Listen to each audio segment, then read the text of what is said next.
Lagi di webinarnya Starland bersama dengan Ibu Lilis Yulistian hari ini. Nah, karena banyak nih requestan dari mami-mami gitu ya tentang perkembangan bahasa anak, dan juga memang kita melihat ya di dalam masa pandemi ini ternyata cukup banyak kasus-kasus yang akhirnya bermunculan tentang speech delay.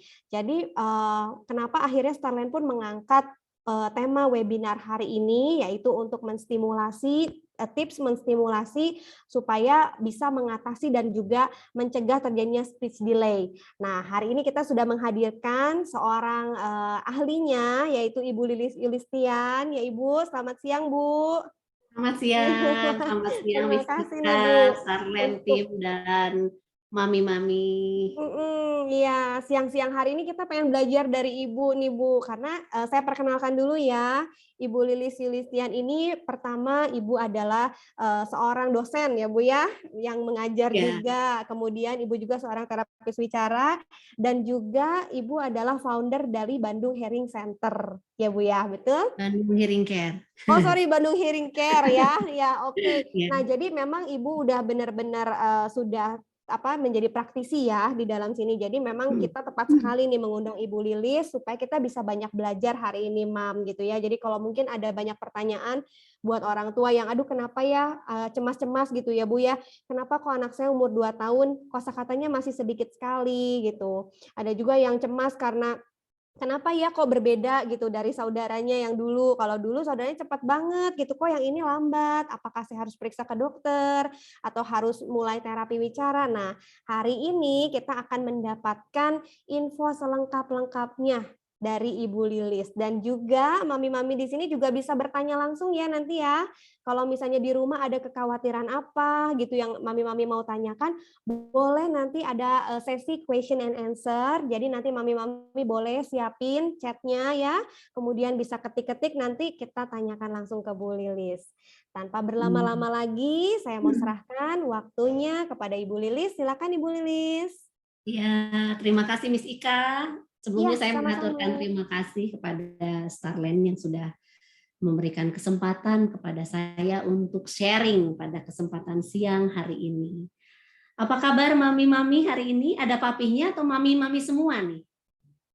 Mami-mami semua kayaknya ya. Papinya Kayaknya lagi mami-mami. lagi kerja. Iya, betul.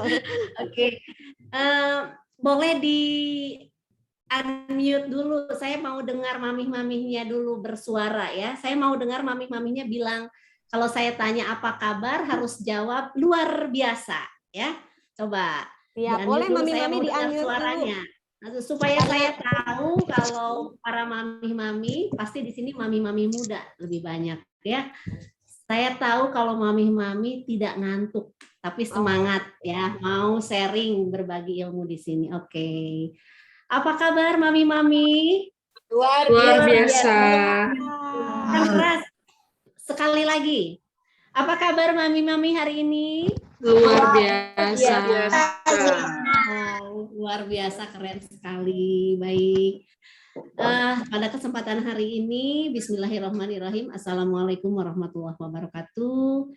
Selamat siang, salam sehat selalu, salam sejahtera untuk kita semua. Tentu saja yang utama dan pertama kita tetap harus bersyukur ya kepada Allah Subhanahu wa taala, Tuhan yang Maha Kuasa, bahwa hari ini kita masih diberikan kesempatan untuk bersilaturahmi, berada di sini bersama-sama. Tentunya yang saya tahu rumah tangga kayaknya tidak ada pendidikan secara formal ya, semuanya otodidak. Kadang-kadang turun-temurun, tapi kita memang perlu seenergik mungkin harus menimba wawasan dan pengetahuan, tentunya bagaimana sih caranya mendidik, membimbing, mengarahkan putra-putri kita yang tersayang sehingga tumbuh kembangnya sesuai dengan harapan dan sesuai dengan usianya. Baik, saya mau coba share screen dulu untuk materi yang saya ingin sampaikan. Sebentar. Mohon izin Miss Ika, saya mau share screen ya. Sebentar. Oke. Kali ini saya akan sharing mengenai simulasi perkembangan bahasa bicara sebagai langkah awal mencegah speech delay pada anak usia dini. Speech delay ini sebetulnya kata-kata yang viral ya, kasus yang sangat banyak dari sebelum masa pandemi ya. Tetapi ketika memasuki pandemi, kita tahu pandemi COVID-19 ini tentu saja memberikan dampak yang sangat besar kepada berbagai bidang yang ada di dunia, ekonomi, sosial, bahkan salah satunya yang paling krusial, yaitu kepada bidang pendidikan, di mana pendidikan sesuatu hal yang tidak mungkin berakhir. Seperti John Dewey pernah mengatakan bahwa pendidikan itu proses yang tidak boleh berakhir, tidak ada akhirnya. Sementara untuk menunjang pendidikan, anak-anak memerlukan komunikasi yang di dalamnya terdapat bahasa dan bicara sebagai alat mereka bisa berhubungan sebagai makhluk sosial ya. Tentu saja kita sebagai makhluk sosial harus melakukan hubungan sosial bermasyarakat melalui komunikasi, mampu berbahasa, berbicara dengan baik sehingga apa yang disampaikan, ide, gagasan bisa diterima dengan normal atau dengan optimal. Baik. Sebelumnya saya mau memperlihatkan terlebih dahulu mengenai insidensi dan prevalensi. Di sini tidak terlalu harus dibaca sekali, hanya boleh mendengarkan kesimpulannya. Di sini saya mencoba menunjukkan kepada Ferenc bahwa dari sebelum pandemi ini berlangsung, sudah ada prevalensi keterlambatan perkembangan bahasa, walaupun di Indonesia belum diteliti secara luas ya. Data yang saya ambil salah satunya melalui data dari rehabilitasi medik RSCM tahun 2006. Sekitar 1.125 jumlah kunjungan pasien, terdapat 10,13% anak yang terdiagnosa mengalami keterlambatan bahasa dan bicara. Adapun beberapa penelitian lain juga sama, dan kita coba ambil salah satunya yang ada di dunia. Menurut ASA di sini ada sekitar 10-15% anak usia prasekolah dan 6% anak usia sekolah yang duduk di kelas 1 sampai 12 mengalami gangguan bicara. Berarti hal ini menunjukkan bahwa betapa tingginya kasus keterlambatan perkembangan bahasa dan bicara yang ada di dunia. Dan untuk hal ini, dengan tahu hal ini berarti kita harus mencoba menekan sedemikian rupa bagaimana supaya keterlambatan perkembangan bahasa bicara anak-anak tidak bertambah ya. Nah, sebelumnya saya ingin kupas dulu sedikit. Komunikasi itu kan alat ya. Alat bagaimana kita bisa melakukan hubungan antara satu dengan yang lainnya dalam kehidupan sosial dan bermasyarakat. Nah, dalam komunikasi ini ada aspek yang penting dan satu dan lainnya saling memiliki korelasi yang cukup vital, yang cukup penting, yaitu bahasa dan bicara. Ya, bahasa bicara ini sama-sama sangat penting ya untuk kita sebagai individu dalam melakukan komunikasi. Sehingga gagasan, ide semua bisa tersampaikan apabila kita mampu melakukan bahasa dan bicara. Apa sih bahasa itu ya? Nah, saya sedikit menyampaikan bahwa bahasa adalah sebuah sistem yang terdiri dari simbol abstrak dan struktur yang diatur oleh aturan-aturan tertentu.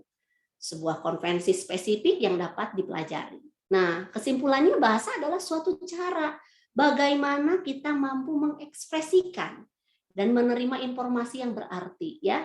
Lebih kepada bagaimana kita memiliki kemampuan memahami, bagaimana pemahaman kita ya.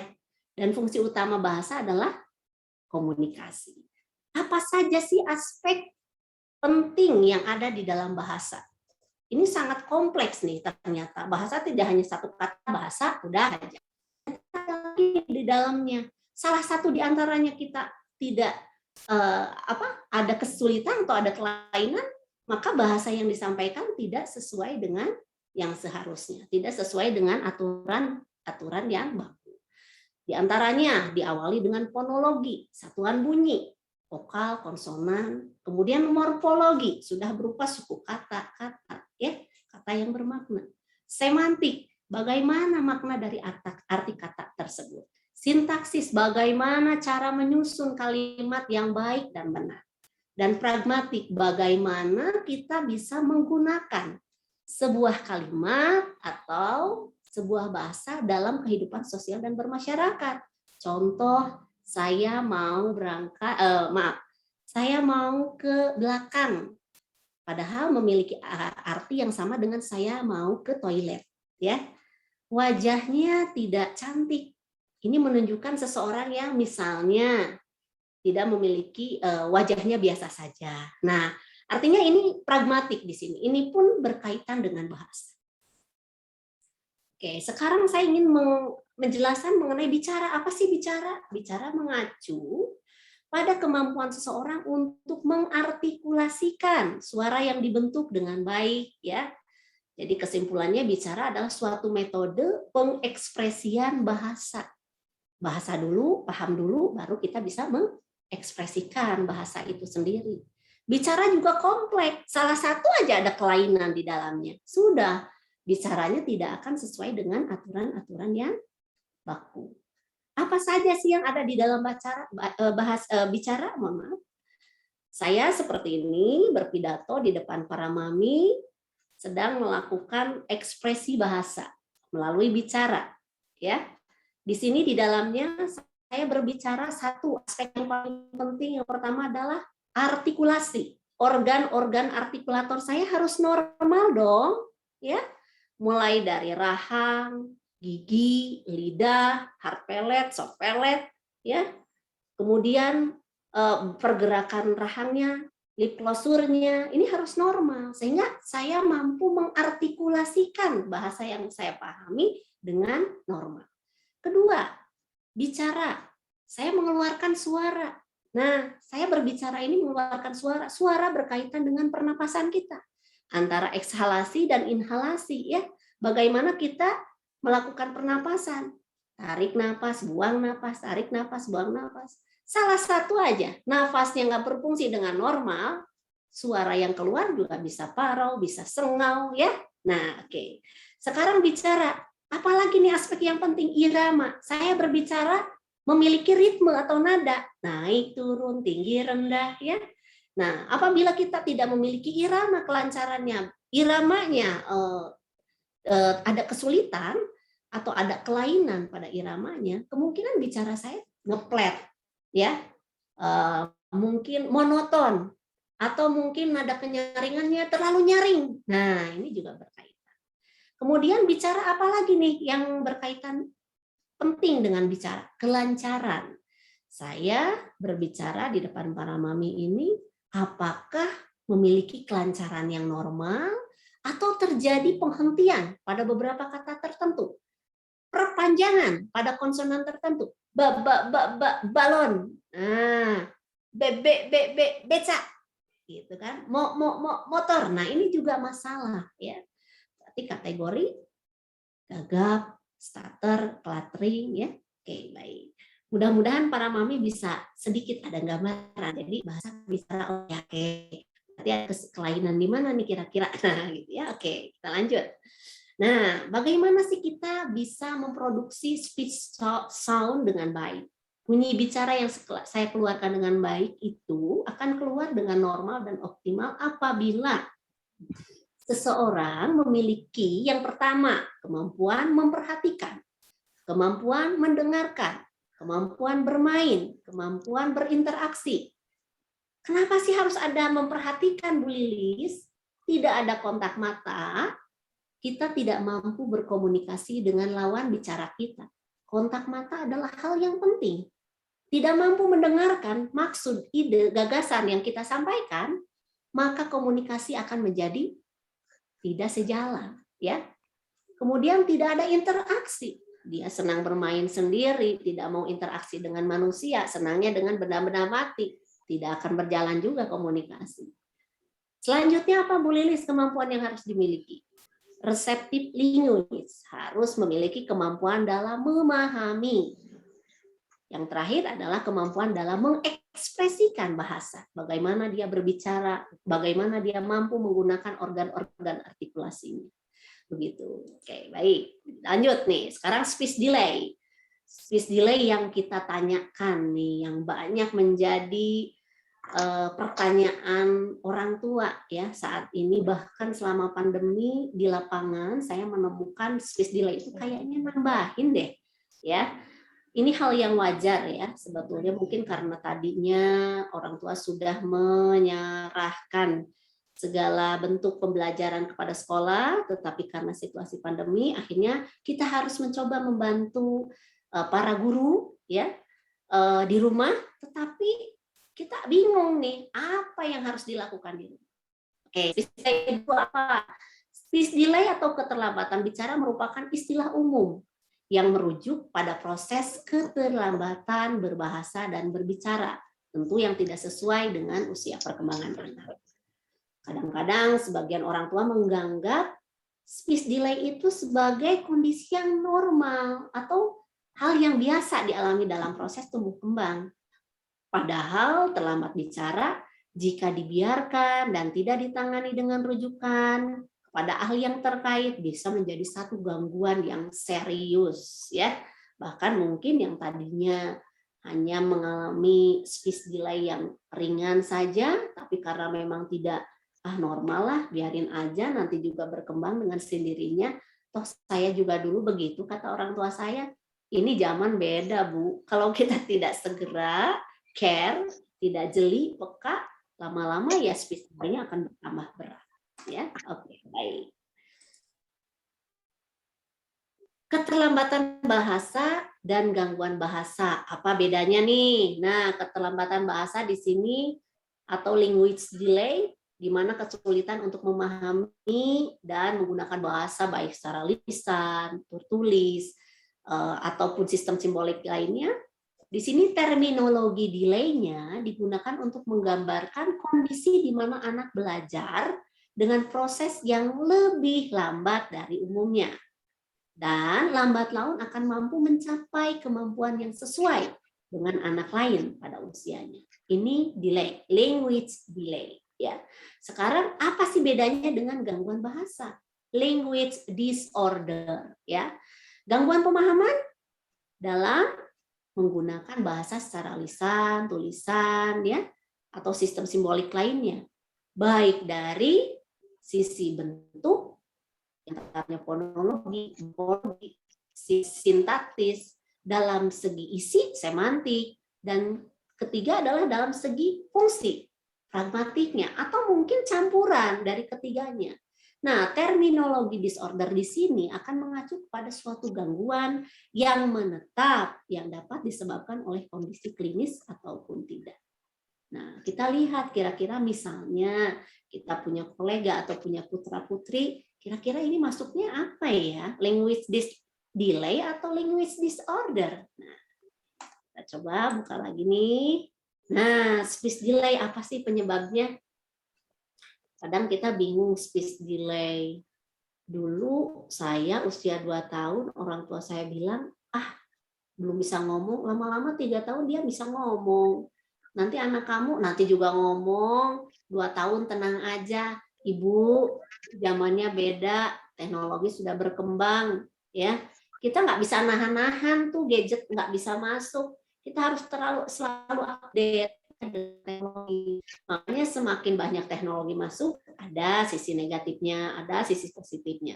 Kita di sini sebagai parents ya harus semakin waspada kalau memang di usia 2 tahun anak kita belum ada kemampuan dalam berbahasa dan berbicara, warning nih, curiga nih.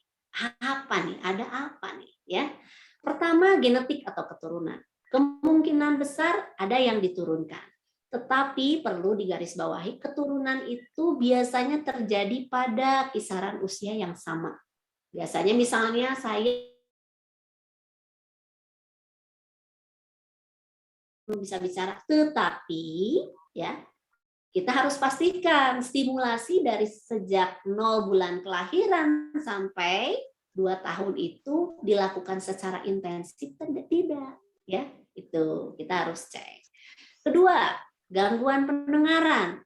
Jelas, kenapa sih Bu Lilis gangguan pendengaran? Gangguan pendengaran dalam speech delay itu menjadi urutan yang kedua. Ya, karena pendengaran kita merupakan indera pertama yang menerima informasi lebih besar daripada visual dan taktil kinestetik. Jadi kita coba bandingkan. Ada anak, mohon maaf, yang tidak awas, kalau dalam pendidikan luar biasa tidak awas sebutnya, atau tidak bisa melihat. Tapi dia memiliki pendengaran yang normal. Coba lihat, kebanyakan dia nggak ada kendala dalam perbendaharaan kata atau bahkan perkembangan bahasa bicaranya, dia mampu melewati sesuai dengan usianya. Itu menunjukkan bahwa pendengaran merupakan sensorik yang pertama yang menerima informasi lebih banyak dari 70%. Itu menurut Priestley ya, penelitian. Yang ketiga, kurangnya stimulasi. Nah, inilah yang paling ringan saya kira, kurangnya stimulasi. Kalau dulu zaman saya bahasa Sunda ada CBSA ya, saya nggak tahu nih para mami masih mengenal nggak cul budak sina anteng cenah gitunya, pasihan we handphone. Zaman dulu kalau saya CBSA itu kan di sekolah dasar ya. Kalau sekarang kan cul budak sina anteng pasihan we handphone, sok we mamah nage dina handphone. Nah, gitu kan. Itu banyak komo lamun kalau kita lihat di situasi pandemi ya, entos we lah sok meh anteng tah pasihan we HP. Mamah naoge dah sibuk dina IG gitu kan, dina FB ya. Oke, mungkin anak diacuhkan di rumah ya, atau mungkin para mami yang memang memiliki kesibukan dalam usaha, dalam berkarir, dalam berkarya, mungkin dia tidak tahu simulasi yang diberikan oleh babysitternya, pendamping di rumah, asisten. Mungkin mereka juga sama memperlakukan putra-putri kita dengan acuh gitu ya. Jadi tidak ada simulasi, percakapan, interaksi, komunikasi yang dilakukan sehari-hari. Sehingga terkesan anak-anak diacuhkan.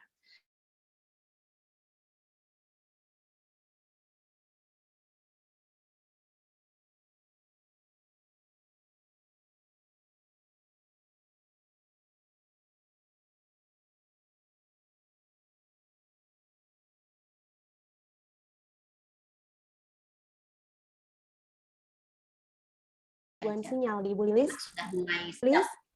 Oh, udah. Ya. Maaf, tadi apakah memang yang lain terputus nggak ya? Tadi di Miss Ika di sini sempat hilang cukup beberapa detik nih. Lancar ya? Oke, baik. Oh ya, oke. Saya lanjut? Maaf, Bu, silakan. Lanjut. Oke. Yang keempat, masalah neurologis, penyebab lainnya, neurologis atau sistem persarapan ya. Ini biasanya terjadi pada saat para mami prenatal sebelum kelahiran ya, sakit keras, banyak minum obat ya. Kemudian pada saat kehamilan berlangsung itu misalnya kena virus, toksoplasma dan segala macam. Pada saat kelahiran berlangsung, natal itu mungkin anak divakum ya. Kemudian pada saat pasca kelahiran ya, postnatal, mungkin anak sakit, batuk, pilek berkepanjangan atau stay panas dan segala macam, sehingga merusak susunan sistem persarapan ya. Sehingga anak-anak tidak sedikit yang memang terlahir menjadi cerebral palsy, disatrofi otot, gangguan struktur organ artikulasi, di sini yang paling penting, cedera otak, trauma, atau mungkin ASD, autism, karena ada masalah di sistem persarapan sehingga mengganggu perkembangan bahasa. Dan yang kelima, kelainan intelektual. Biasanya dia memiliki kelainan intelektual atau kecerdasannya di bawah rata-rata. Ya, nah itu adalah etiologi atau penyebab dari speech delay yang selama ini kita temukan ya di lapangan. Baik. Nah, sekarang gangguan bahasa itu ada dua. Nanti ada beberapa tahapan milestone yang saya akan sampaikan. Itu ada reseptif dan ekspresif. Saya coba kasih gambaran dulu nih para mami ya. Gangguan bahasa itu terdiri dari gangguan bahasa reseptif dan gangguan bahasa ekspresif. Gangguan bahasa reseptif itu kemampuan dalam memahami. Di sini kesulitannya biasanya kesulitan memahami bahasa dalam konteks secara verbal maupun non-verbal. Baik itu secara verbal, ketika kita berbicara, lawan bicara kita sedang berbicara. Kemudian mungkin gesturnya dia juga nggak paham. Ya. Kemudian gangguan bahasa ekspresif. Kesulitan mengekspresikan pikiran dan perasaan melalui kata-kata baik lisan maupun tulisan. Di sini lebih kepada kemampuan bagaimana mengekspresikan bahasa melalui bahasa verbal atau lisan maupun tulisan. Ya, nah, di sini saya mau berikan ini, mami-mami, bagaimana sih, seperti apa sih milestone tahapan perkembangan bahasa bicara normal anak, sehingga kita ada gambaran, wah, nih bahaya nih. Anak saya usia 0 sampai 6 bulan, tapi sama sekali belum ada suara-suara yang keluar. Nih, usia 0 sampai 6 bulan, biasanya dia anak kita itu sudah mengenali suara-suara ya, suara-suara yang berbeda. Jadi kalau 6 bulan itu biasanya sensor pendengaran sudah bekerja secara optimal. Dia mampu menoleh ke arah kanan kalau ada suara sebelah kanan, dia mampu menoleh ke arah sebelah kiri kalau ada suara sebelah kiri, ke atas, ke bawah ya. Dia sudah mulai mengenal. Begitupun dengan suara-suara yang disampaikan mungkin dari papinya, dari maminya. Walaupun itu suaranya misalnya berdekatan, tapi biasanya dia sudah mampu menoleh kemana arah sumber suara itu. Usia 6 bulan biasanya sensor pendengaran sudah mulai optimal bekerja. Kemudian menggunakan tangisan yang berbeda. Ingat ya para mami pasti nih untuk mengekspresikan kebutuhan yang berbeda. Mau makan, pengen nenen, nangisnya berbeda. Ketika digigit nyamuk, nangisnya lebih kenceng ya. Kemudian ketika pipis atau ngompol, nangisnya juga berbeda. Nah, ini adalah bahasa ya. Kemudian mampu memproduksi suara vokal. Dan biasanya lebih banyak mulai terbentuk fonem yang masuk ke kategori fonem bilabial ya, seperti b b b ba ba ba ma ma ma. Nah itu belum bermakna tapi udah keluar, walaupun memang morfemnya belum spesifik, belum mengandung makna. Kemudian menggunakan suara dan gerakan untuk menyatakan keinginan ya. Dan biasanya bahasa yang lain dia tersenyum ketika diajak berbicara ya, senang gitu ya. Nah, selanjutnya usia 7 sampai 12 bulan, di sini anak-anak sudah mengerti kata tidak atau jangan. Bahkan tep, panas, tep. Nah, dia sudah mulai paham ya. Tidak, jangan pegang. Nah, gitu kan, jijik. Nah, dia sudah mulai. Kemudian mengerti dan merespon nama ketika dipanggil. Dia sudah mulai lebih cepat ketika ada panggilan namanya ya. Misalnya Kiara, misalnya dia lebih cepat menoleh. Kemudian mengenali kata-kata untuk benda sederhana, walaupun ekspresifnya belum keluar dengan baik, biasanya dia sudah mulai paham, mengerti. Merespon kepada perintah yang sangat sederhana, mendengarkan ketika diajak bicara, dan sebagian besar kata-kata biasanya kata benda ya. Kemudian di sini saya garis bawahi yang paling penting adalah usia 7 sampai 12 bulan biasanya sudah memiliki kosakata ekspresif 1 sampai 3 kata ya. Ekspresif berarti dia paham dong dengan apa yang dia sampaikan. Mami mana? Mami gitu kan. Mana papi? Papi gitu kan. Walaupun memang artikulasinya belum sesuai yang diharuskan gitu, sesuai dengan yang seharusnya.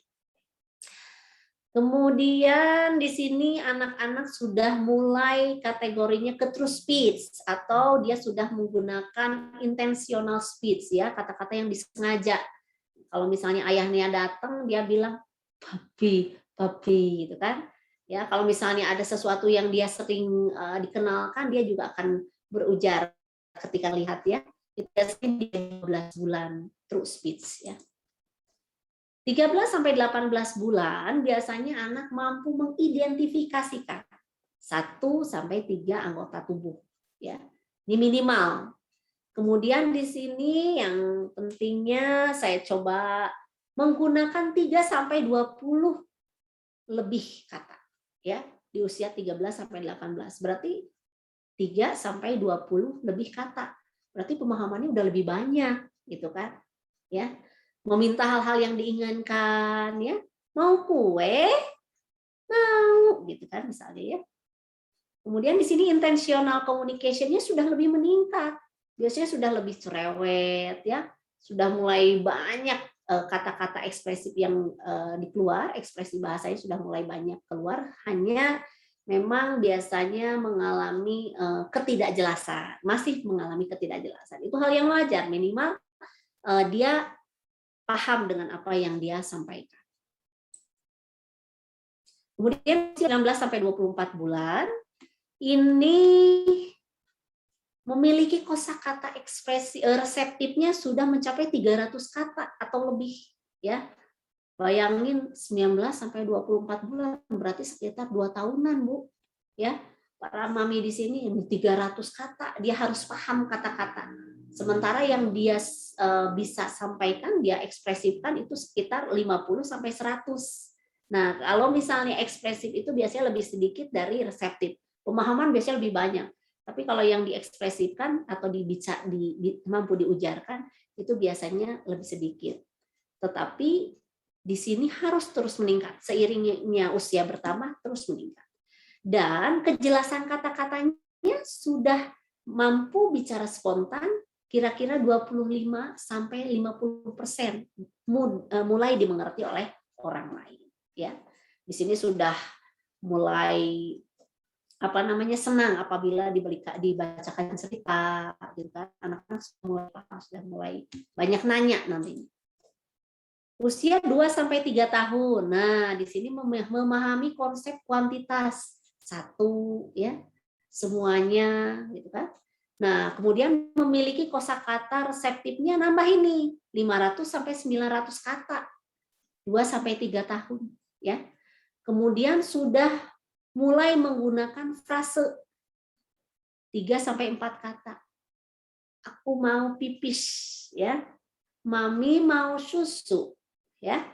Jadi sudah mulai ke arah sintaktis, berarti sintaksis, ya, merangkai kalimat.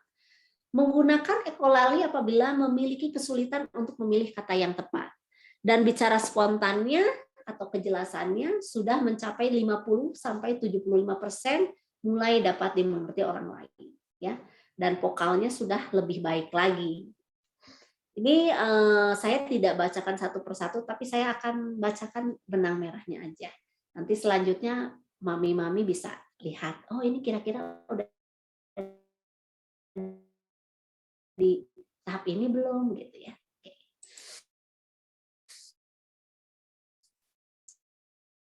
Sekarang 2-3 tahun nih masih. Nah, mungkin udah mengarahnya 50 sampai 250 kata ekspresif atau lebih.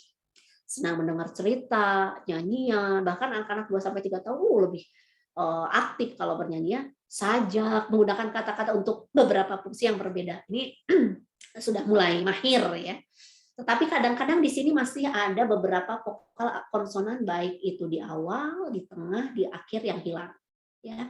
Contoh misalnya topi masih T-nya hilang, opi misalnya, ada beberapa, tapi itu kategori masih kalau dia paham dan mampu mengujarkan walaupun terjadi soda, ya. Kalau di kami di soda itu substitusi, omisi, distorsi, adisi. Jadi adanya penghilangan konsonan itu masih kategorinya masih normal karena masih dia stimulasi masih intensif. Kemungkinan terus berkembang. Kemudian usia 3 sampai 4 tahun memahami fungsi benda, memahami arti-arti kata yang berlawanan, sudah mulai mengikuti 2 sampai 3 step instruksi. Tolong ambilkan coklat dan simpan coklatnya di atas meja. Nah, itu sudah 2 step instruksi, 2-3 step instruksi, ya. Ambilkan mami bola berwarna biru dan baloknya berwarna hijau. Lalu kamu masukkan ke dalam kotak. Ini sudah mulai paham. Kemudian bertanya dan menjawab pertanyaan sederhana, mulai dari apa, siapa, di mana, mengapa, ya. Dan memiliki kosakata reseptif 1.200 hingga 2.000 kata atau lebih. Masih di usia 3 sampai 4 tahun di sini memproduksi konsonannya sudah mulai 50%, sudah lebih banyak, ya. Kemudian bicara spontannya juga sudah di angka 80%, sudah mulai membaik 3-4 tahunnya, apalagi simulasinya terus. Lagu juga udah mulai cetak, mulai jelas, ya. Menggunakan 4 sampai 5 atau 6 kata dalam satu kalimat, sudah mulai panjang.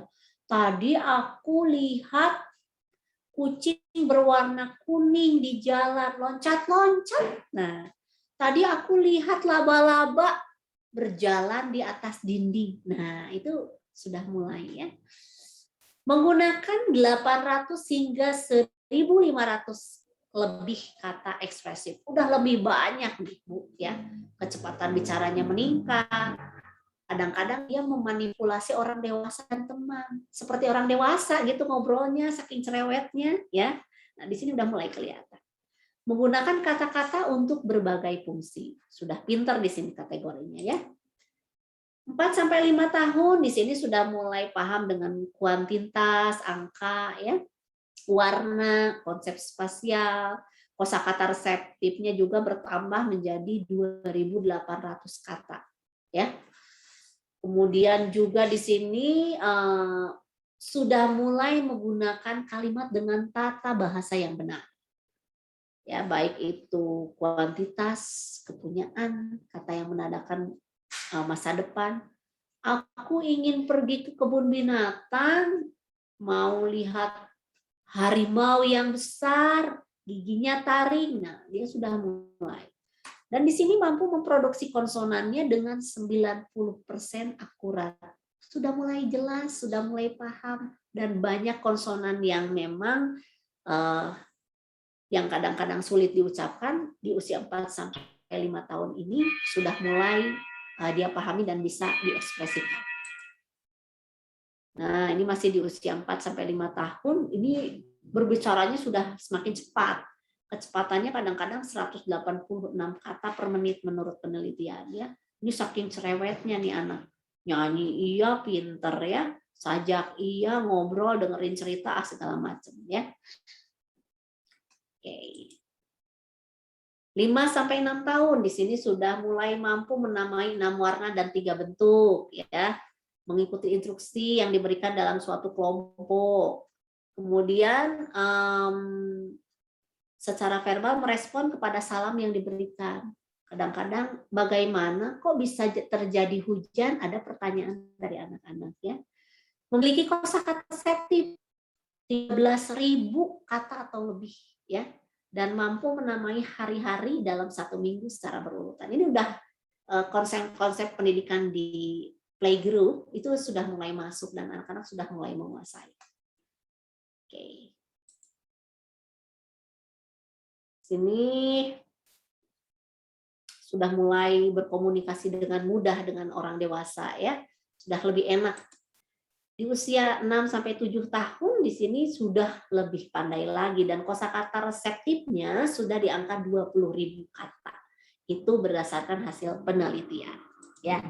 Nah, ini saya mau kasih lihat vocabulary development-nya, ya. Perkembangannya di sini menunjukkan bahwa semakin usia bertambah, ya seharusnya perkembangan bahasa bicaranya dan kosakatanya harus semakin bertambah juga, gitu kan. Pokoknya grafiknya harus meningkat. Kalau misalnya grafiknya hanya flat, tidak ada peningkatan, kita harus mulai was-was dan curiga. Segera kita bawa ke tenaga ahli. Dampaknya banyak. Ini hanya 3 poin yang saya bawa dan saya coba simpulkan, ya. Dampak akademis. Kenapa dampak akademis? Seperti yang tadi saya sampaikan di awal, karena bahasa bicara sebagai penunjang alat komunikasi. Kalau dia tidak mampu berbahasa dan berbicara, tentu saja akan terjadi defisiensi kognitif, ya. Kecerdasannya berkurang, ya, dan neurologisnya juga akan terpengaruh, gitu kan, persarapannya. Semakin sering disimulasi, persarapannya akan semakin baik, ya. Kognisinya juga akan semakin terlatih, gitu kan. Anak semakin cerdas, lebih banyak mendengar, melihat, merasakan, dia akan semakin pintar. Dan tentu saja kita akan mengalami anak-anak tersebut dampaknya apabila ada keterlambatan perkembangan bahasa dan bicara, akan ada kesulitan akademis di sekolah. Tentu saja dalam kegiatan membaca, memahami, mengekspresikan bahasa, ya, ini juga akan berpengaruh. Kadang-kadang performanya yang tidak sama dengan anak tingkatan kelas mereka sendiri.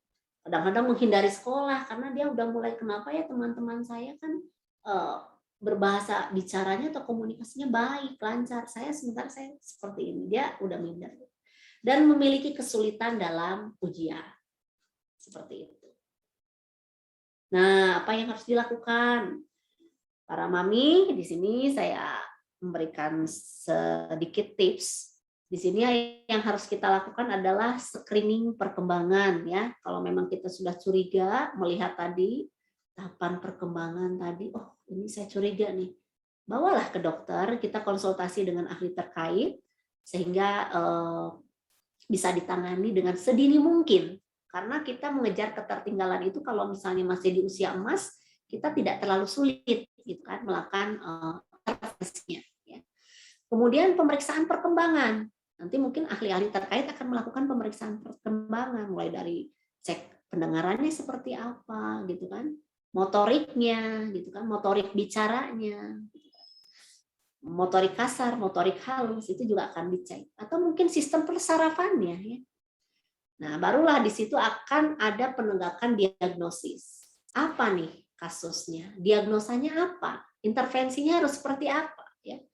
Syukur-syukur memang hanya keterlambatan saja gitu kan. Sehingga kita lakukan stimulasi yang lebih intensif lagi di rumah dan insya Allah misalnya anak-anak akan berkembang dengan sendirinya dan bisa mengejar ketertinggalannya itu. Tapi kalau sudah masuk ke disorder, nah ini yang kita harus waspadai. Saya kira mungkin materinya cukup sampai di sini dulu ya, karena saya juga tadi lihat jam. Takutnya sudah ini. Saya ada beberapa strategi di bawah, tapi nggak apa-apa nih sambil tanya jawab. Boleh, kita sambil open ya Bu ya. Siapa tahu dari yang tadi penataran Ibu Lilis itu sudah ada nih mami-mami yang mungkin pengen nanya sesuatu nih. Apakah memang apakah ada dari tadi screening perkembangan, tadi kan sebenarnya ada milestone-nya ya Bu ya, mungkin ada orang tua yang mulai menyadari bahwa oh kok anak saya ini kelewat gitu ya, kok yang ini kok belum sampai segini. Nah mami boleh tanyakan langsung ya sama Ibu Lilis ya di kolom chat ya, sambil kita nunggu nih Bu. Tadi Miss Ika penasaran juga nih Bu, mau tanya gitu ya, kalau sebenarnya jadi Bu kalau anak yang mengalami keterlambatan dalam hal bicara ya Bu ya, tadi yang language delay itu ya Bu ya, sebenarnya apakah memang dia pun ada keterlambatan dalam hal penerimaan juga Bu, yang reseptifnya tadi ya? Ya, betul. Kemungkinan besar kalau memang ada keterlambatan atau language delay, tadi kelambatan perkembangan bicara, kemungkinan besar ada kendala atau kelainan dalam penerimaan bahasanya. Entah itu tadi di pendengarannya, entah di sistem persarapannya. Di mana nih gitu kan? Ya, ibarat mungkin kalau kita ibaratkan seperti printer, mungkin kabel-kabelnya gitu kan. Ya. Mungkin di printernya, motorik bicaranya yang harus kita kerjain oleh tenaga ahli, oleh para terapis barangkali. Nah, seperti contoh cerebral palsy, dia nggak ada masalah nih, pendengarannya baik, visualnya baik, taktil kinestetiknya juga bagus. Hanya dia masuk kategori cerebral palsy karena ngeces misalnya. Oh iya, keluar air liur gitu ya sering. Iya, keluar air liur ya. Dulu mah, zaman dulu orang tua bilang, itu mah ngacai nanti juga nggak apa-apa. Sekarang zaman udah beda, ngacai terus nggak bisa. Ini ada sesuatu, ada yang kaku atau ada yang lemah gitu kan. Dan memang kita harus lakukan beberapa treatment kepada anak-anak yang memang mengalami kendala di oral artikulator. Ini vital sekali, karena yang menggerakkan bunyi bicara sehingga bisa keluar dengan normal atau optimal, ya karena ada pergerakan antara rahang, gigi, lidah, langit-langit atas, langit-langit lunak, dan langit-langit keras. Ini kalau ada salah satu aja, ya rahangnya misalnya kaku, ya kita harus lakukan pergerakan, apakah melalui oral motor exercise aktif, atau oral motor exercise pasif, massage, ya gitu. Atau mungkin kalau oral motor exercise aktif mungkin dengan latihan-latihan yang memang dilakukan oleh anak itu sendiri, meniup, menelan, mengunyah gitu kan. Kalau pasif mungkin kita harus lakukan brushing, massage gitu kan ya. Tapi memang tidak semua kasus harus dimasas atau dibrush. Jadi memang kalau memang ternyata itu yang jadi masalahnya, itu memang lebih baik berkonsultasi dulu ya Bu ya. Ya, Kayak tahu benar gitu kalau kayak ini tuh tadi anaknya ngecas terus. Oh, berarti mesti memang kita lihat dulu apa ya kemungkinannya. Oke nih ya, Bu, udah ada banyak pertanyaan yang masuk. Miss Ika bacakan ya Bu ya. ya, Oke. silakan. Yang pertama ini dari Ibu Nurul nih dari Bandung ya. Selamat siang Ibu Lilis, mau tanya, anakku laki-laki usia 25 bulan, sampai saat ini kosakatanya masih sedikit. Hanya lancar bilang bapak, bapau, aa, kakak, mama, mamam, mang, bobo, pupuk, wow, wah ini hebat nih mamanya, ingat ya semuanya kata-katanya ya. Jika ingin minum, tunjuk mulut katanya gitu ya. Nah, stimulasi mandiri saat ini meniup fluid. Nah, ini udah latihan ya Bu yang tadi ya. Meniup Ya. lilin, pijat pipi, mengajarkan kosakata tuh dari a, i, u, e, o, babi, bu, bebo, dan seterusnya sampai ke zazi, zu, zezo. Ada yang bisa ikut, ada juga yang belum bisa. Nah, jika mengungkapkan sesuatu yang belum bisa diutarakan, hanya nunjuk sambil bilang gitu atau gitu. Eye contact saat interaksi juga baik gitu ya. Mendengar bunyi dan suara juga baik. Diberi instruksi dan arahan atau disuruh juga dia paham dengan baik. Nah, untuk screen time-nya sendiri 45 menit katanya Bu sehari. Makanan padat sudah bisa dikunyah dengan baik, minum di gelas juga bisa, sudah bisa menunjukkan anggota badan. Stimulus apa lagi ya Bu yang harus saya lakukan agar kosakatanya bertambah? Apa harus ada intervensi dokter? Oke. Kalau saya lihat tadi saya belum dengar. Apakah pendengarannya baik? Nah, boleh Ibu Nurul di-unmute? Boleh di unmute Sambil Bu, kita ngobrol aja, ngobrol Bu. sedikit sebentar ya. Ini Iya. berarti 25 bulan bulan. itu sekitar ya 25 bulan, 2 tahun, 1 lebih bulan. 1 bulan. Ya. 2 tahun 1 bulan ya. 2 tahun 1 bulan. Nah, kalau saya amati 2 tahun 1 bulan itu kemampuannya sudah Ibu tadi lihat ya, lihat lagi itu apa namanya? Milestone yang sudah saya berikan itu kurang lebih 20 lebih ya kata ekspresif dan 20 kata yang harus dipahami reseptifnya. Ini kalau saya melihat barusan ini sangat minim sekali. Bahkan masih menggunakan jargon, atau tadi ada kata-kata gestur ya. Ada bahasa melalui nonverbal gestur ya. Nah, ini mungkin saya harus tanya sama Ibu Nurul, apakah pendengarannya sudah Ibu amati, apakah dengan berbagai jarak yang ada di sekitaran Ibu, dia mampu merespon bunyi suara, Bu? Sudah, Bu, alhamdulillah. Alhamdulillah ya. Kalau Ibu mau lebih akurat dan lebih valid, Ibu bisa dilakukan pemeriksaan pendengaran karena tadi pendengaran itu menjadi penyebab kedua. Karena pendengaran itu biasanya ada gangguan pendengaran ringan, sedang, berat, atau sangat berat. Ya, saran saya, mumpung usia masih di golden age ya Bu, kita masih bisa larinya. Larinya nggak maraton, larinya cuma estafet aja. Tapi Ibu kalau memang lebih early, lebih cepat deteksi dininya, saran saya bawa ke tenaga ahli, ke dokter tumbuh kembang anak, ya. Nanti di sana akan diarahkan. Biasanya screening perkembangan pertama harus dites pendengaran. Kalau tes pendengaran sudah keluar dan normal, ini lebih enak mengintervensinya. Biasanya kalau normal hasilnya tidak ada masalah pada pendengarannya. Berarti Ibu bisa lakukan stimulasi terus di rumah atau bisa dengan bantuan terapis bicara yang memang sesuai dengan rujukan ahli terkait. Seperti itu. Nanti Ibu akan diarahkan apa saja nih konsep-konsep yang harus diajarkan. Ya, dari mulai konsep mengenal anggota keluarga, konsep anggota tubuh ya. Di usia 2 tahun lebih 1 bulan anggota keluarga, anggota tubuh, konsep berpakaian, konsep peralatan makan, ini terus harus konsep peralatan mandi. Ini yang ada di lingkungan aja dulu, yang ada di lingkungan sekitar kita aja dulu ya. Konsep peralatan makan, tuh Bu, berapa kata ya Bu ya? Nah, setiap hari Ibu benar-benar nih harus quality time di rumah nih ya. Ibu bantu dengan kartu-kartu ponem atau gambar-gambar yang membuat anak senang ya. Karena memang 2 tahun 1 bulan itu dunia bermain. Jadi bagaimana Ibu konsepnya mengajarkan anak yang menyenangkan. Misalnya sambil bermain puzzle, kemudian bermain tekstur seperti itu ya. Jadi Ibu coba konsep yang tadi saya sampaikan itu tambahin lagi ya. Tetapi perlu diingat bahwa belajar itu kan proses habituation dan reminder. Kalau misalnya hari ini belajar, 2 hari yang akan datang baru belajar lagi, ya lupa ya. Dan kognitif dan neurologisnya juga tidak akan terstimulasi. Sayang waktu. Ini Ibu udah, kalau menurut saya ini Ibu harus waspada karena ini banyaknya jargon anaknya. Katanya tuh minim banget. Dia belum pemahaman katanya sangat sedikit dan ekspresifnya juga sedikit. Ibu coba lakukan stimulasi lebih intensif dan coba screening perkembangan pendengaran aja. Saya nanti mau tahu kabar selanjutnya pendengarannya seperti apa. Kalau normal, Ibu lebih enak nanti intervensi di rumahnya. Ya. Jadi Ibu nggak mesti harus dengan terapis bicara. Ibu bisa lakukan di rumah.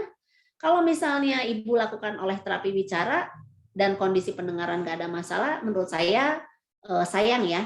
Kecuali nanti misalnya Ibu ada ngeces nggak anaknya? Nggak ada, Bu. Nggak ada ngeces. Nah, ya Nggak nanti dokter tumbuh kembang akan cek dulu semua. Nah, nanti kalau misalnya arahnya, oh Ibu ini tidak ada masalah pendengaran, Ibu bisa lakukan intervensi di rumah lebih rutin. Nah, Ibu lebih aman, ya seperti itu. Sudah cukup jelas, Bu? Iya, Bu. Terima kasih banyak. Ya, sama-sama. Iya, nanti kalau mau screening pendengaran mungkin bisa juga di Bandung Hearing Care ya Bu ya? Ya, bisa. Nanti bisa, malah enak bisa ketemu Bu Lilis. Ya Bu ya. Silakan, dengan senang hati saya bantu. Iya, oke. Nah selanjutnya Bu, saya bacakan pertanyaan dari Mami Sarah Dita. Di sini siang Miss mau nanya kalau anak umur 16 bulan masih beo ya, jadi masih mengikuti kalimat ibunya. Ngomongnya masih ujung-ujung kata dan belum bisa menjawab apa yang ditanya. Apakah wajar? Usia 16 bulan masih membeo. Sementara menurut penelitian usia 1 tahun itu minimal 1 sampai 3 kata yang sudah bisa diekspresikan. Ekspresifnya ya Bu ya. Berarti dia pahamnya akan lebih dari 3 Bu ya. Mungkin minimal kalau dari penelitian 1 tahun itu 10 kata, reseptif dan ekspresifnya 2 tahun itu 20 kata. Berarti kalau ini membeo 16 bulan nih, berarti 1 tahun 4 bulan ya Bu. Ibu coba stimulasi di rumah lebih intens, lihat kontak mata, ya. Kemudian Ibu cek pendengarannya dengan cara-cara yang sederhana. Pertama, petikan jari. Kedua, kertas yang digulung, ya. Ibu boleh karena itu frekuensi rendah. Plastik, kemudian piring dengan sendok. Coba teng-teng-teng tanpa dia harus melihat ketukan pintu. Kalau misalnya semua menoleh, dia mampu merespon bunyi dengan gerakan yang cepat, itu bagus. Terusin stimulasi di rumah dengan lebih intensif, ya, dengan lebih cepat, lebih sering. Pergunakan bahasa atau kata-kata yang natural. Jadi lebih disarankan, misalnya Ibu bernyanyi dengan suara Ibu, bukan dengan media. Itu akan jauh lebih bermakna, ya. Kemudian bahasakan semua yang ada di lingkungan sekitar rumah, mulai dari mengenalkan tadi anggota keluarga, anggota tubuh. Caranya bagaimana Bu Lilis, kan 1 tahun 4 bulan lagi lincah-lincahnya misalnya, dengan berbagai cara, banyak caranya. Ibu harus pintar, harus jadi terapis yang cerdas di rumah ya. Jadi banyak cara. Jadi tadi konsep anggota keluarga, anggota tubuh, berpakaian dan lain-lain itu coba lebih intensif lagi. Kemudian kurangi penggunaan gadget. Ya, saya di bawah materi saya yang barusan itu ada penelitian yang memang kita harus mengurangi penggunaan gadget terhadap anak. Mungkin nanti bisa Miss boleh saya mau share sebentar, boleh? Boleh. Nah ya, oke. Ya, sebentar ya.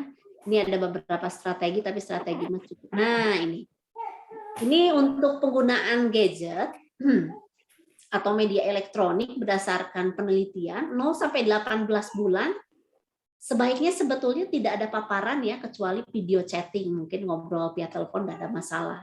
Kemudian usia 18 sampai 24 bulan pengenalan gadget secara terbatas apabila diinginkan oleh orang tua dan penggunaan selalu bersama dengan orang tua.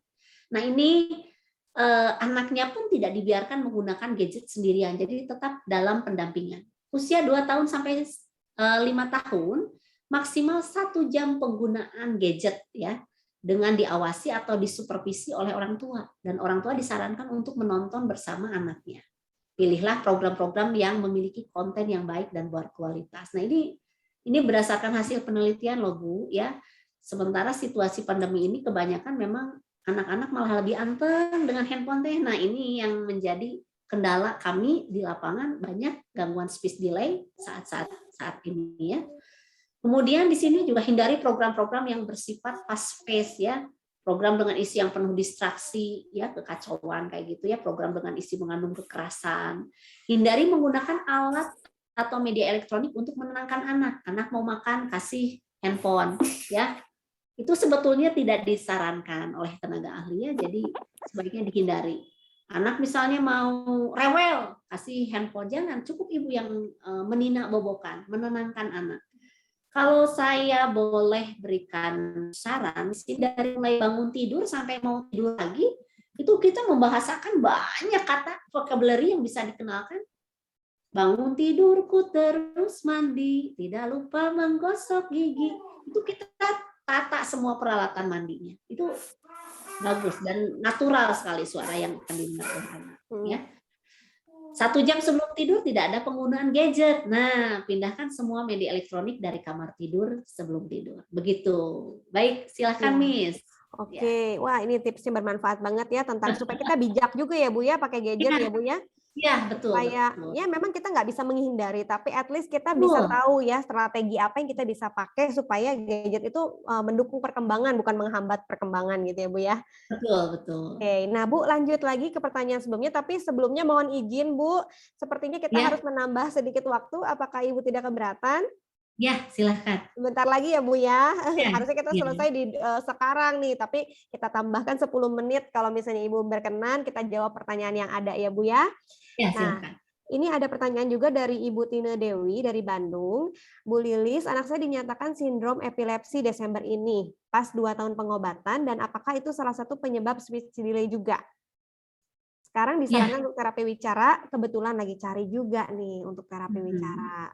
Ya. Mungkin nggak Bu nih karena sindrom epilepsi tersebut? Epilepsi itu gangguan sistem persarapan sehingga dia akan mengakibatkan dampaknya akan mengena pada area bahasa dan bicara di otak ya Bu.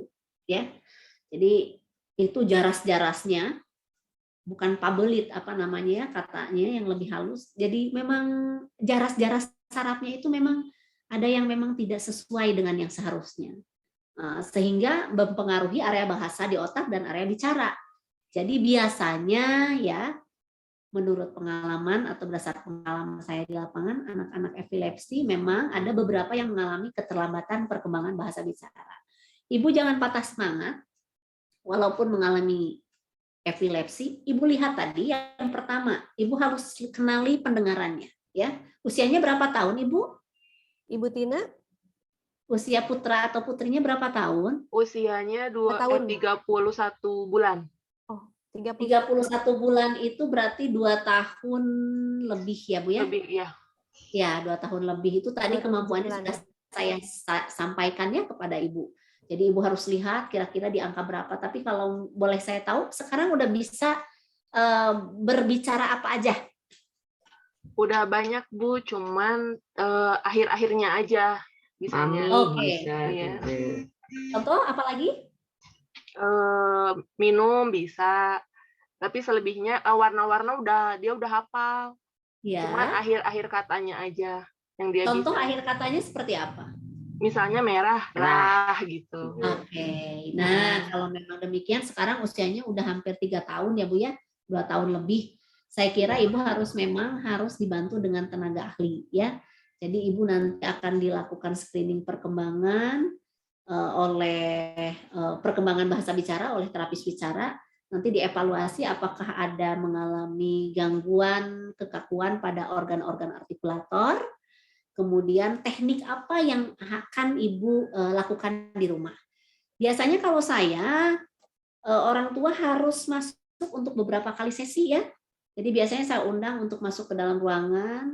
Setelah itu saya minta buku PR. Jadi biasanya orang tua membawa buku PR supaya bisa menyimak ketika di rumah apa sih yang dilakukan Ibu Lilis di ruangan, dan ibunya harus bisa melakukan juga di rumah. Sehingga goal kita, misalnya target kita 3 bulan yang akan datang, dia sudah bertambah kosakatanya sekian puluh misalnya, atau sekian kosakata. Dan itu goalnya insya Allah akan tercapai. Jadi kita perlu kerjasama, ya. Jadi nanti ibu, karena waktu yang lebih banyak, ibu sekarang saya kasih gambaran. Terapi bicara 2 hari dalam 1 minggu. Biasanya begitu ya, 2 hari atau 3 hari dalam 1 minggu. Durasinya 1 jam. Cuma 3 jam, Bu, dengan kita. Sementara dengan ibu 24 jam dikali 7 hari. Kurangi 3 jam barusan ya.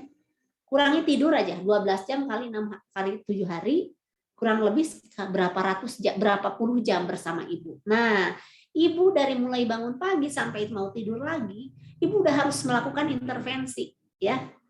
Tadi konsepnya yang tadi saya sampaikan, bahasakan semua yang ada. Ibu nggak usah khawatir, nggak usah worry kalau memang ibu merasa pendengarannya nggak ada masalah, kontak mata ada, dia dicubit nangis, dikelitikin ketawa, nah ibu intervensi semua. Bahasain, hari ini misalnya kita mau mengenalkan peralatan makan, ya gitu kan. Kita mau mengenalkan binatang. Nah, lebih disenangi kalau saya lebih suka dengan the power of musik. Jadi biasanya kalau saya mengenalkan satu konsep, misalnya konsep bangun tidur, untuk mengenalkan peralatan mandi, saya nyanyi tuh Bu di depan anak. Anak juga tahu ritme dan nada, ya, tidak amusik nantinya, tidak buta dengan musik, tapi dia juga paham apa saja sih peralatan yang harus dia kenali, seperti itu, ya Bu ya. Jadi nanti kalau ibu datang ke terapi bicara, ibu harus lihat, apalagi ibu ada kendala anaknya epilepsi, ibu lihat kira-kira apa saja nih yang harus dilakukan di rumah. Lihat PR-nya, lakukan di rumah. Pokoknya waktu yang lebih banyak adalah dengan para mami sendiri di rumah. Jadi kita yang harus terjun langsung, ya. Ya, Oke. semangat ya Mami Tini. Ya, Ya. semangat. Makasih ya Bu, makasih ya Mi. Ya. Oke Bu, saya lanjut nih. Ada juga yang bertanya begini Bu, dia sudah sudah ikutan terapi bicara 5 kali nih ya Bu ya, dari Bu Yohana ya. Anaknya usianya itu 23 bulan. Jadi 2 tahun kurang sebulan ya Bu.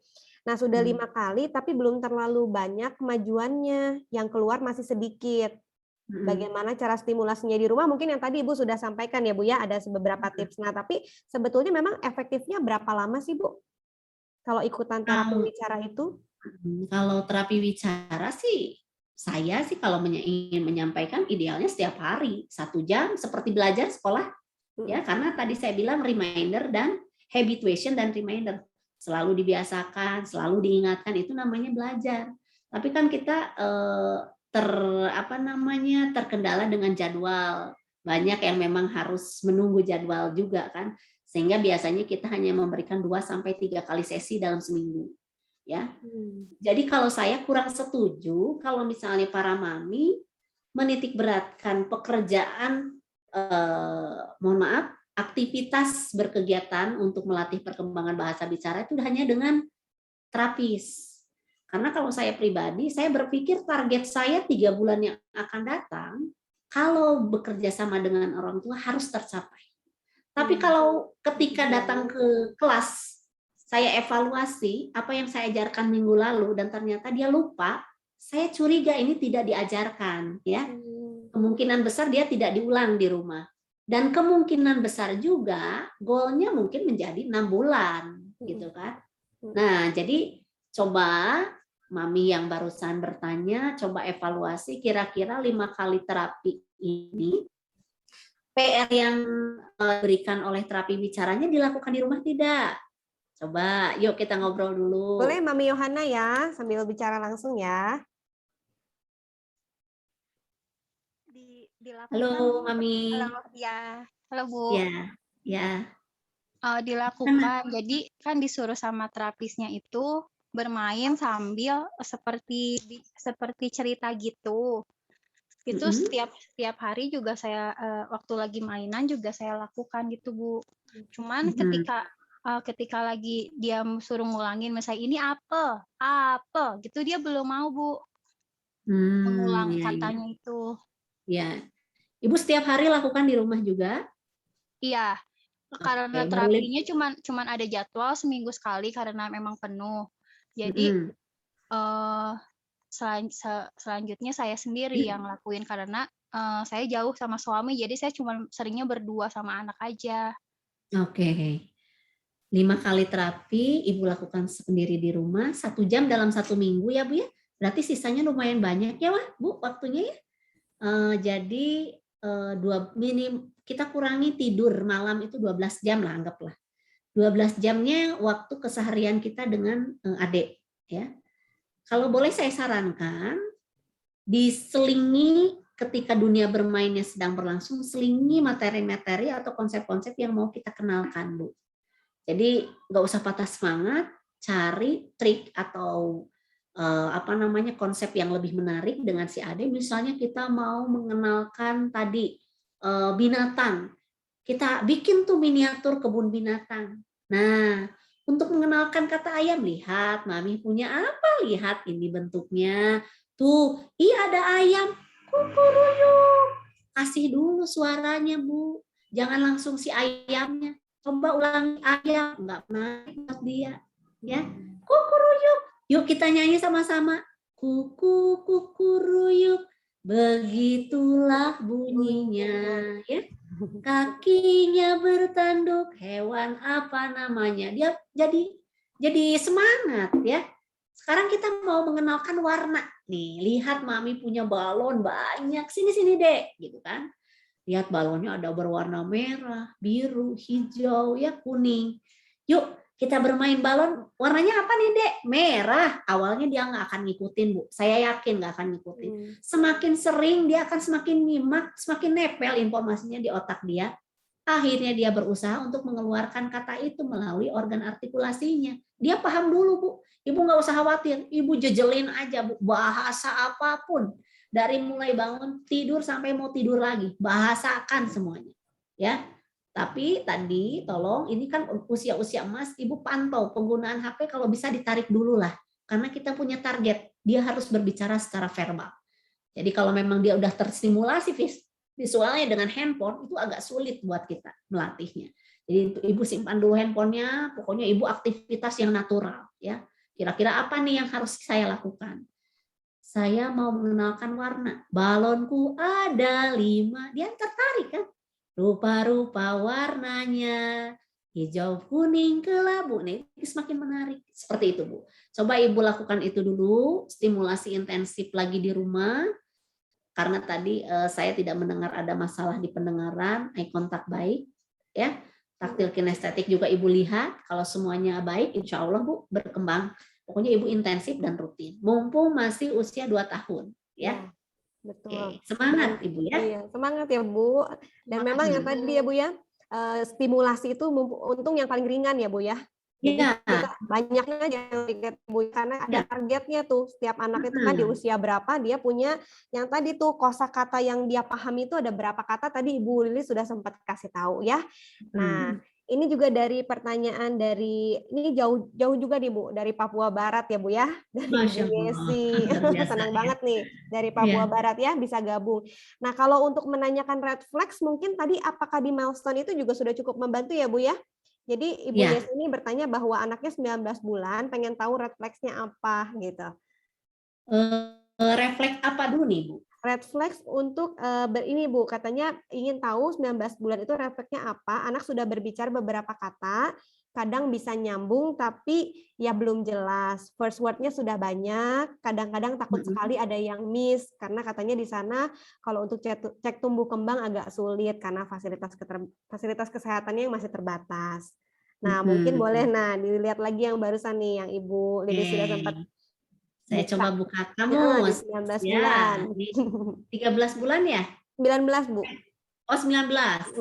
19 berarti di sini Bu, kemampuan yang harus dimiliki oleh putra atau putri Ibu ya. Jadi biasanya sudah mengetahui 5 anggota tubuh, itu paling sedikit ya Bu berdasarkan hasil penelitian. Kosakata reseptifnya sudah mencapai 300 kata. Ini kira-kira sudah berapa Ibu? Iya Bu. Ya Ibu sudah berapa? Kalau reseptif itu yang seperti apa ya Bu? Maaf tadi saya anak saya sambil bangun nih Bu. Oke. Misalnya Ibu di depan dia ya ada beberapa mainan 19 sampai 24 kan dia udah paham dengan mainan ya. Udah kalau itu udah Bu. Udah mengerti, udah tahu kayak eksa, bulldozer, pesawat gitu dia udah tahu Bu. Oke, nah itu pemahaman Bu. Ketika kita minta pesawat mana? Dia ambil pesawat. Ya, dia udah ngerti kalau Ibu. Itu kosakata reseptif. Kira-kira udah berapa banyak? Kalau untuk kosakata itu kalau disuruh ambil ini, ambil itu dia udah ngerti Bu, udah banyak taunya. Kalau saya nulisinnya cuman kosakatanya kayak misalnya dia udah bisa nyebutin pesawat, terus makan, nenek, kakek, saya tulisin dari pas 12 bulan itu kan Bu.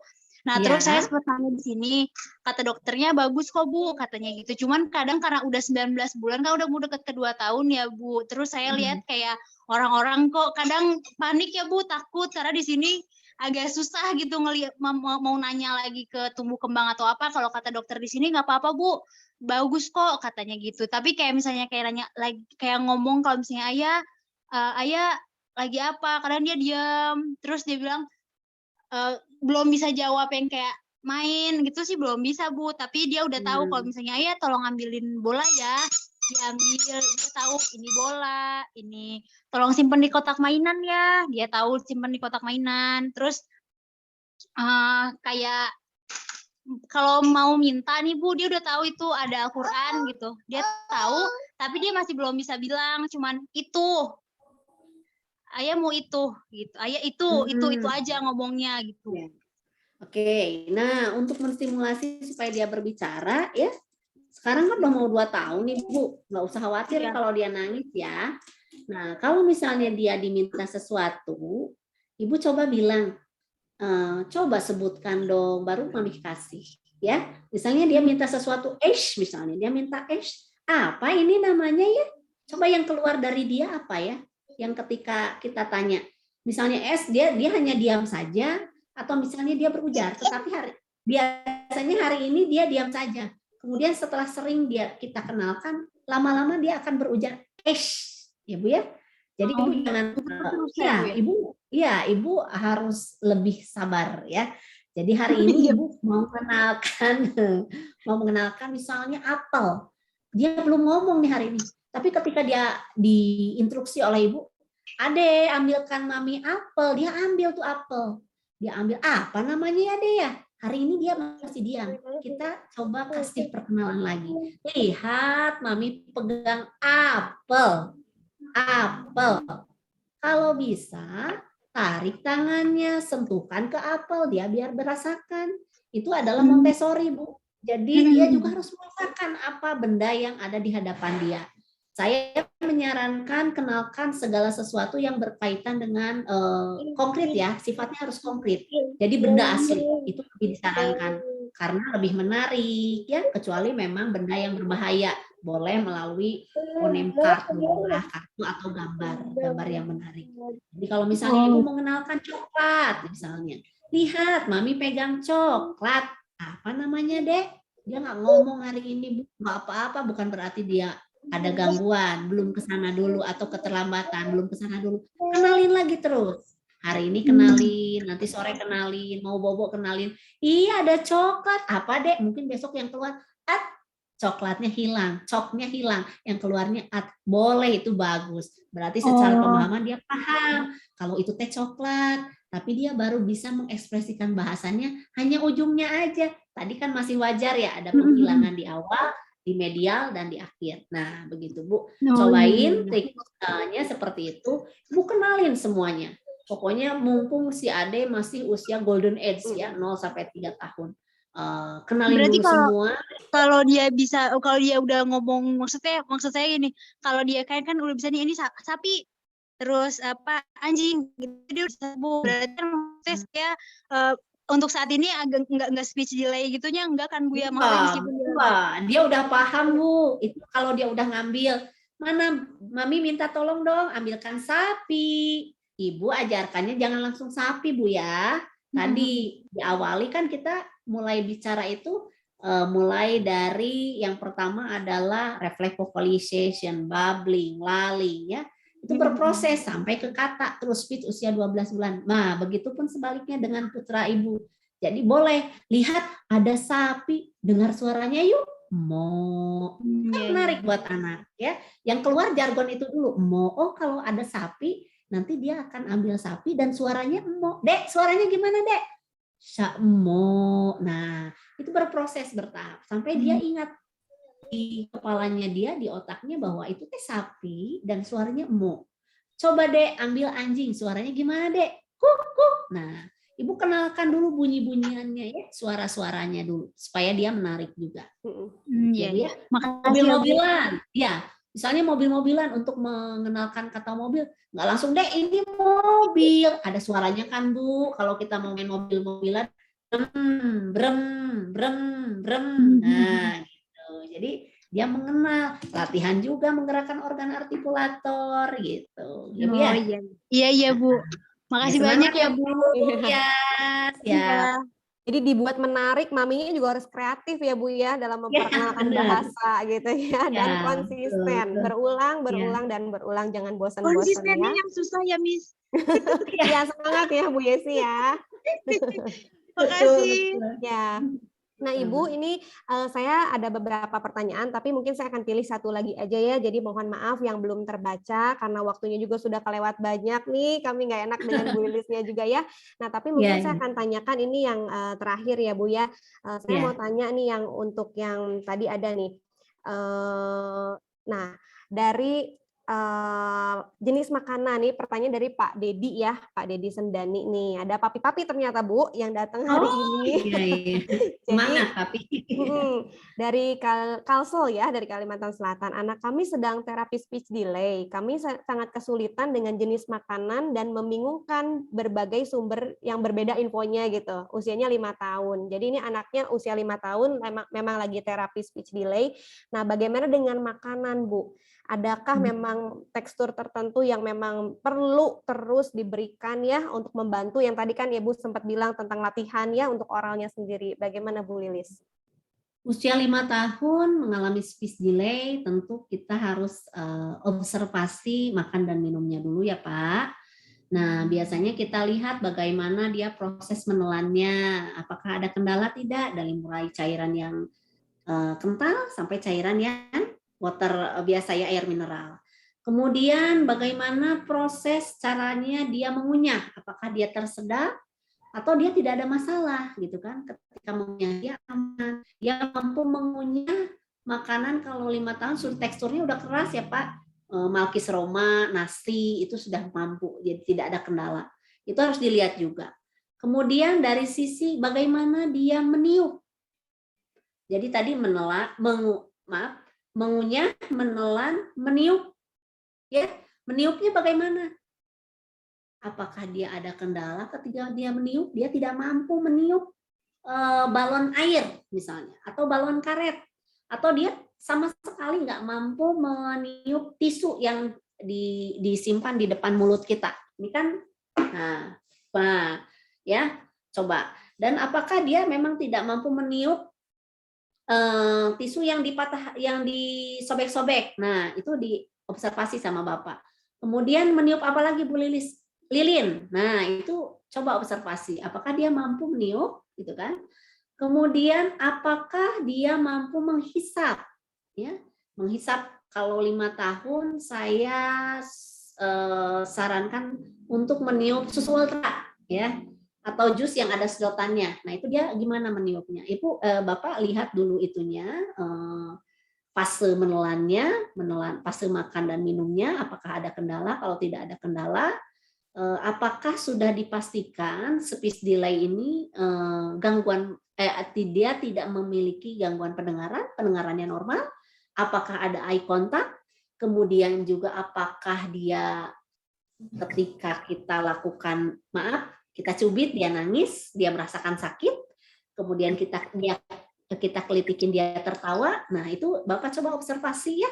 Kira-kira kalau boleh saya tahu 5 tahun berapa perbendaharaan kata yang sudah dimiliki? Baik itu kemampuan bahasa reseptif dan ekspresifnya, Pak. Kalau jumlah bahasa saya terlalu paham ya jumlahnya berapa.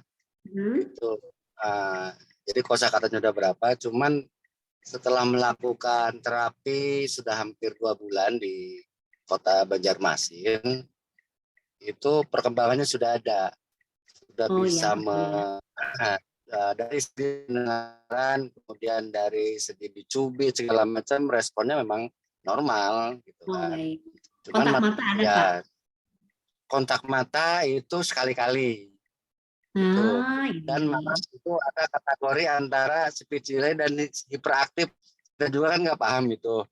Nah, kemudian setelah ada arahan dari terapisnya, itu sehari 1 jam memang selama seminggu 5 kali pertemuan. Itu yang membuat tambah kita bingung itu, selain materi apa yang harus dilanjutkan di rumah, masalah makanan, Bu. Makanannya itu harus menghindari bahan yang dari tepung segala macam, terigu dan lain-lain. Istilahnya diet lah ya. Sementara kita itu dipilih-pilih di tempat di pasar sendiri atau makanan yang instan. Sementara sekarang itu apa yang terhindar dari ngawet gitu kan? Itu. Jadi ada solusi lain nggak, atau jenis makanan apa, atau memang itu harus diikuti 100%, atau memang ada alternatif lain? Sudah misalkan susu saja kan kita kebingungan. Susu tidak boleh ini, tidak boleh ini. Ada yang membolehkan kedelai atau soya, ada yang tidak. Itu yang membuat kita semakin bingung. Itu barangkali dengan mengikuti ini ada tips yang mana yang bisa kita lakukan yang mengajarkan atau memberikan materi ke anak melanjutkan itu jangan terganggu dengan jenis makanan apa yang harus disajikan. Terima kasih, Bu. Ya, oke, saya mengerti. Jadi kalau tadi saya tanya ternyata kontak mata sekali-sekali ya Pak, usia 5 tahun. Tadi saya bilang untuk supaya ada ada bunyi bahasa atau bunyi bicara yang keluar, anak-anak harus memiliki kemampuan, salah satunya ada attention dan listening ya, kemampuan memperhatikan ya, kemampuan mendengarkan. Ini bagaimana mau berkomunikasi sementara eye contact saja belum maksimal. Nah, mungkin nanti harus latihan fokus ya, Bapak bisa konsultasi dengan okupasi terapi juga. Karena sepertinya dengan gangguan konsentrasi biasanya speech delay-nya ini ya terjadi karena tadi ada gangguan perilaku dari putra atau putri Bapak ya. Jadi ada sistem harapan, kemudian dia menjadi perilakunya hiperaktif, disebutnya dengan gangguan perilaku, sehingga dia lebih mendominasi perilakunya daripada fokus dan konsentrasinya. Jadi pertama nanti Bapak harus konsul dengan okupasi terapi juga. Kedua, untuk masalah diet, itu tidak semua dokter anak memang mengharuskan diet. Jadi ada memang sekarang itu ada kubu dokter anak yang memang harus diet, Pak, diet gula gitu ya. Jadi makan nasi juga harus dikurangi, gula, susu harus dikurangi. Ada juga yang tidak. Cuman kalau saya boleh saran, diberi yang saja tapi yang sesuai dan tidak berlebihan. Karena biasanya anak-anak dengan hyperaktif itu kalorinya tinggi, Pak. Ya, kalorinya banyak gitu. Dia harus disalurkan. Pertama biasanya di sini saya kepada anak-anak yang hyperaktif menyarankan berenang. Ya, Pak ya? Berenang itu dia mencoba mengurangi kalori atau aktivitas geraknya sehingga pada saat dia datang untuk melakukan terapi bicara dia akan jauh lebih tenang, Pak. Dan memang alhamdulillah tidak sedikit ya Pak yang memang dibarengi dengan berenang itu anak-anak menjadi lebih tenang gitu. Kontak mata makin hari makin ada. Dan tadi Pak ya mudah-mudahan siapa tahu masih kita bisa intervensi dengan cepat. Saya harapkan Bapak jangan patah semangat dengan Ibu. Dari mulai pagi sampai mau tidur lagi, bahasakan semua. Kalau memang Bapak yakin pendengarannya nggak ada masalah, Bapak nggak usah pedulikan eye contact-nya. Pokoknya gimana caranya konsep ini bisa masuk. Pertama, bisa melalui bernyanyi, ya. Kedua, kita 5 tahun udah harus ada disiplin, Pak, tegas. Bukan galak ya, Pak. Di sini bukan galak, tapi tegas. Duduk. Nah, duduk. Lihat, Papa mau makan. Nah, kita ambil piring yuk. Kita ambil nasi. Mau anaknya melihat atau tidak, yang penting dia mendengar. Dia akan lama-lama dia akan tertarik dengan apa yang kita lakukan, ya. Bapak pokoknya nggak usah hiraukan ini, nggak ada kontak mata. Nah, ini kita mencoba terus memasukkan beberapa informasi kepada otak anak kita. Nanti lama-lama ketika Bapak berinteraksi dengan ibu atau dengan kakaknya, dengan adiknya, dia lama-lama akan menyimak, Pak. Menyimak, melihat, lama-lama insya Allah biasanya kita anak-anak tersebut akan ikut serta. Ini dulu. Jadi coba Bapak berenang, putri putranya berenang dengan rutin. Mudah-mudahan nanti kalorinya tersalurkan. Mengenai gula, barangkali Bapak ikutin aja kalau memang sedang berkonsultasi dengan salah satu dokter anak. Tapi kalau boleh saya sarankan, anak juga butuh kalori ya Pak. Tapi memang kurangi aja, jangan sampai berlebihan ya. Karena lemas nanti badannya. Ya, mungkin pilihkan susu yang memang rendah kalori semuanya gitu kan. Kalau misalnya sekali-sekali saya kira nggak ada masalah Pak ya. Kemudian biasakan anak untuk berbicara. 5 tahun kalau misalnya dia minta sesuatu hanya dengan gestur tubuh, Bapak udah jangan lakukan dulu. Bapak jangan kasih yang dia mau. Nangis biasa, senjata, nggak apa-apa. Bapak pokoknya dia minta sesuatu, dia mau misalnya bubur ayam ya. Bapak bilang, ayo adek mau apa? Misalnya, dia hanya nunjuk aja, gitu misalnya. Kita biasakan, apa adek? Mungkin hari ini kita boleh kenalkan, lihat itu bubur ayam, ya, bubur ayam. Yuk kita makan bubur ayam, berulang kali hari itu kita kenalkan bubur ayam. Coba evaluasi lagi hari berikutnya, kalau misalnya dia minta sesuatu, atau yang sama dengan yang pernah kita kenalkan, kita suruh anak itu mengekspresikan bahasanya. Ayo ujarkan dulu, bicara ini apa. Kalau enggak bicara, coba nggak usah dikasih dulu Pak.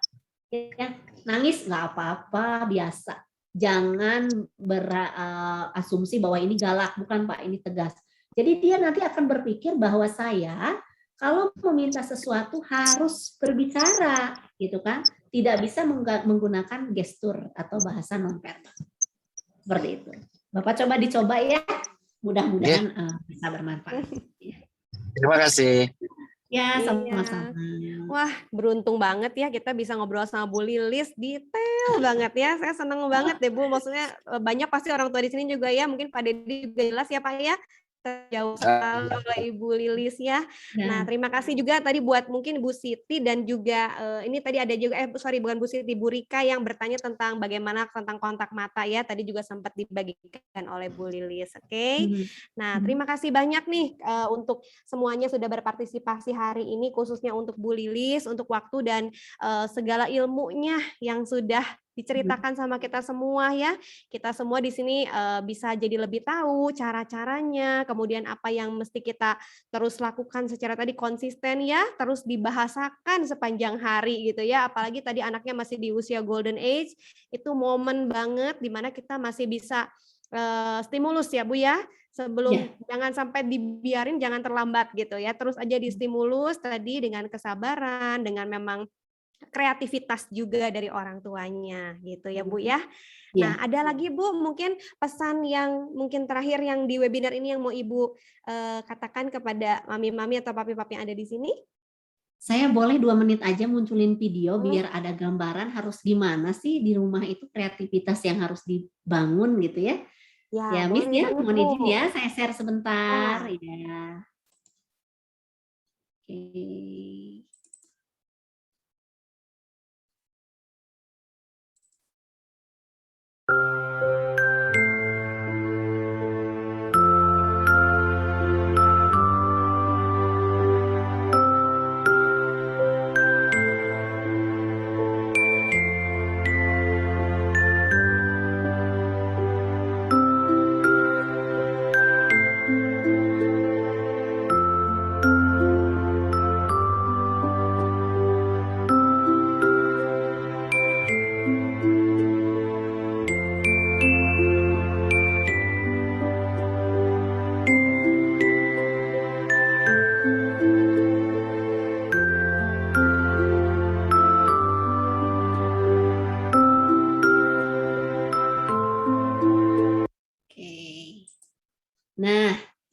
itu adalah kegiatan yang bisa dilakukan di rumah untuk para mami, para papi. Mudah-mudahan bisa menjadi wawasan dan pengetahuan baru, atau mungkin sudah tahu dan menjadi lebih tahu ya. Artinya di sini kegiatan bermain tadi tetap harus dimasukkan sisi bahasanya, ada komunikasi, ada interaksi dan ada komunikasi, sehingga perkembangan bahasa bicara menjadi lebih optimal lagi. Saya kira mungkin pesan atau sharing saya pada kesempatan hari ini mudah-mudahan bisa bermanfaat, bisa dilakukan oleh kita semua di rumah, dan tentu saja jangan patah semangat karena ada situasi pandemi, sekolah jadi daring, jadi gimana, nggak semangat, jangan. Bangun semangat dari orang tua dulu, karena kepercayaan diri yang akan terbentuk pada anak-anak kita karena melihat modelnya, melihat orang tua sebagai model yang ada di rumah. Saya kira itu saja Miss yang bisa saya sampaikan. Mohon maaf bila kurang berkenan. Silahkan saya terbuka apabila ada yang ingin berkonsultasi. Insya Allah saya akan bisa membantu. Assalamualaikum warahmatullahi wabarakatuh. Ya, waalaikumsalam Ibu. Jadi boleh ya Bu, nanti kita share nomor Ibu karena barusan ada yang bertanya mau konsultasi gitu, katanya nanti kita share ya. Oke, terima kasih juga untuk semua mami-mami dan juga papi yang sudah datang hari ini. Saya mau ajak untuk unmute, yuk kita mau berterima kasih secara langsung sama Ibu Lilis ya, supaya Ibu Lilis juga bisa dengar suaranya. Miss Ika juga setelah ini mohon pamit. Terima kasih untuk waktu dan sampai ketemu lagi di webinar mendatang. Terima kasih ya Bu Lilis. Sama-sama. Terima kasih Bu Lilis. Sehat selalu, jaga kesehatan, jangan lupa bahagia. Siap Bu.